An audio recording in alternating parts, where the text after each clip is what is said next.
What's up, everyone? Welcome back to more Hanabi content. I know I've taken a brief hiatus, but I'm excited to get back, and I figured I would share the highlights of our duck tournament victory. We had a lot of fun and sort of lost our mind coming up with all sorts of wild strategies for winning duck, and it paid off. But yeah, it was super cool to see all the different strategies different teams came up with. As you'll see in this video, we came up with some really interesting ways to get cards played, especially on chop, because, well, if you're not familiar with duck, in duck you're only allowed to quack at cards, so you can't give 5 clues or color clues or any clues. You can only quack at cards. So, for example, you might think, on turn 1 I could quack at these ones, and think, great, Piper is going to play these ones. But wait, Piper would have to respect that maybe these are actually 5s. Then we'd have to spend another clue re-quacking, and then it's just a whole mess. So anyway, I wanted to go through my favorite game of duck. It's honestly one of the most efficient games of any no variant Hanabi, and in fact, over half of the cards in this game are blind played. So, hope you enjoy. Piano Blue kicks things off with a Quack to Piper's green cards, which focuses a green 5. This is an ejection. If you're not familiar with what that means, well, it's really cool. So let's think about it. Kimby has to think, well, I should blind play this card. But if she plays like a 1 or something, Piper, of course, is just going to think this is the matching 2. Kimby has to actually play some other card to signal that it's not actually playable. It's actually a 5. So Kimby plays second finesse position as a 5 quack ejection. Now Piper quacks at a 2 as a play clue. And of course, this is not an ejection, this is an actual finesse. So play. Kimby now knows this is exactly green 2. It's not layered or anything. But she defers and gives her own ejection. Notice, even though this is touching a 5 on chop, Piper knows this is not a normal save clue. So Piper ejects.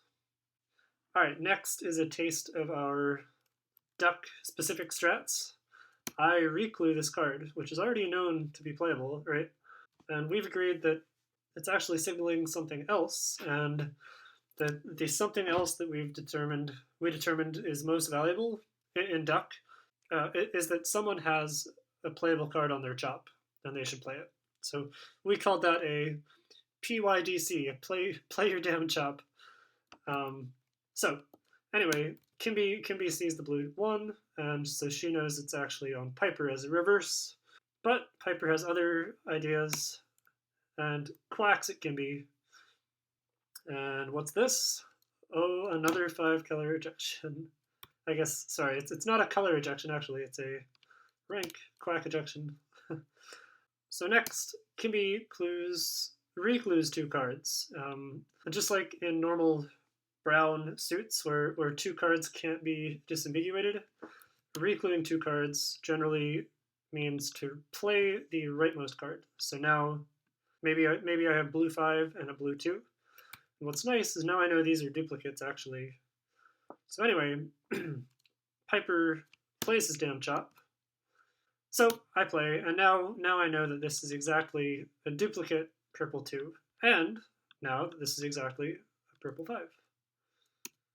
Nothing fancy to say here, but Piper defers again to give a yellow clue. In variants like duck, this is also not a finesse, because Piano realizes that it's basically impossible that he has the yellow 1 and 2.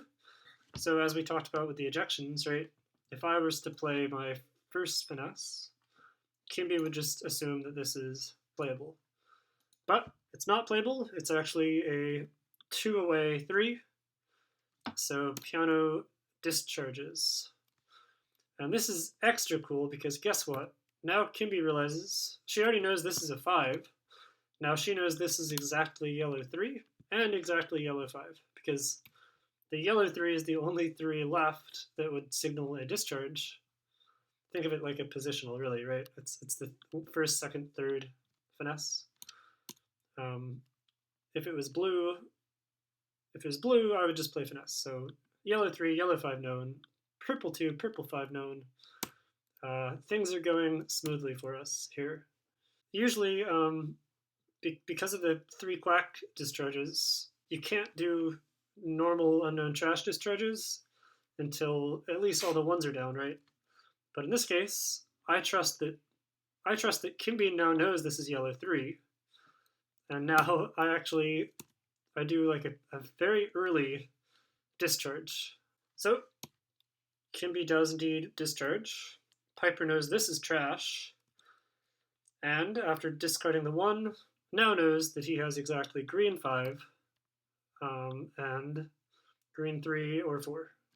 So notice our efficiency is 1.78, and not only that, but all our 5s are known, which is going to be really helpful later. So yeah, to the point where I can already just play this. So that's nice. All right, so normally this would just look like a good old-fashioned save clue, but we've also agreed that this is essentially now a loaded play clue. Because I have known trash here, I'm going to treat this as an actual play clue on this card. And so Piper has to respond, and you guessed it, it's another rejection. So now I know this is a 5. Okay, more spicy tech here. Because this is a known 5, and it's known to be more than 1 away, recalling this 5 is signaling a double bluff. So now Kimby plays, even though Piper knows this is unrelated to that, she knows what Piano was trying to do here, and sure enough, blind plays. So just another nice way to get 2 unrelated cards. And after this, I know that Piper knows this is green 4, green 5. So he's locked and loaded, so I can comfortably discard. One more 1-for-1 clue. Sometimes you just gotta clue a card. But sure enough, he plays into his own hand, which is nice. And now it's just a matter of discarding to find the last remaining cards. I could clue this, but there's just no reason. It's actually much more important for me to just start looking for cards. So, hey, look at that.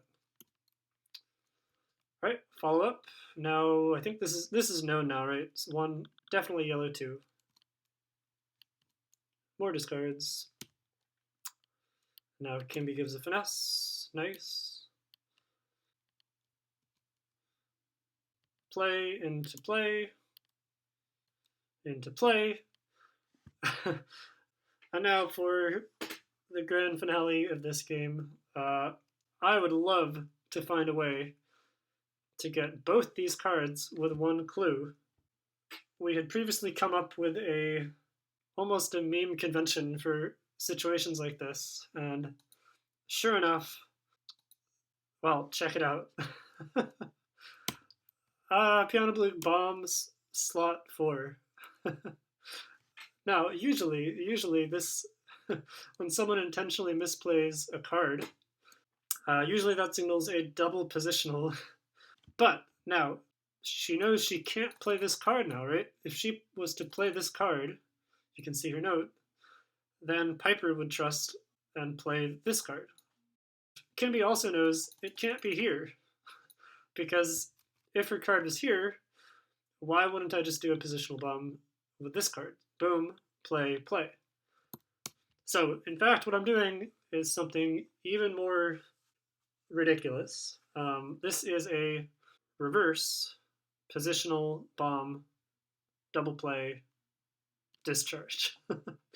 So Kimby, sort of what I covered in my late game tech video, Kimby has to work backwards and think, okay, what would have to be true for this to make Piper discharge? We didn't ever imagine this would happen in Duck, to be honest, but what we had agreed upon is that the card that's trying to be gotten, because this is such like a emergency move to do, it's probably because the card that's in your hand is in the harder to get position, right? If this wasn't duck and this 5 was actually on slot 1, piano would probably just clue 1s. Honestly, even in duck, I'd probably just clue 1s. Point is, after this bomb, Kimby figures it out, blind plays this card, and Piper plays this card, and we win. 48 turns. Link me a faster game of duck ever played. I'd love to see it. Our final efficiency 1.6. Oh, 1.67. I figured I'd leave you with a few highlights from the other tournament seeds. So this was the first move of the game, and I'm so glad we pulled this off. This is a discharge shadow. Turns out we found these all the time in practice, and it's actually just freaking super good. This tech is so good that we actually have started using 3 discharges in normal variant games. So the way it works, Piper quacks at a card as a play clue, but now Piano Blue must be very confused, right? Because if this is a 1, I can see that Piper had the free choice to clue this 3, right? And I would, as a quack discharge, so I would play this card anyway. So this is actually promising something more. This is a 3 discharge shadow. So piano plays this card, and we mark this as exactly a 3. Well, there's always more fun stuff to show, but in the interest of keeping things short-ish and wrapping things up, I'll leave you with one last cool thought. Turns out you could also do a 3 discharge or 4 charm, whatever, mirage. So for example, if that purple 1 you see in the screenshot was actually a purple 4, well, guess what? Piano will still play blue 1, but then Kimby should now react accordingly to the 4 clue. So Kimby would charm, which in this case would be her slot 5 now. Remember, the yellow 3 is known as a 3. And after Kimby charms, Piano will know that this was a mirage all along, and his clued card was actually a 4. So I wish I had time to show you some examples of that. I'm going to be good and wrap this up, but hope you had fun, and I will look forward to doing another video on the recent Prism tournament that we also managed to win, so stay tuned.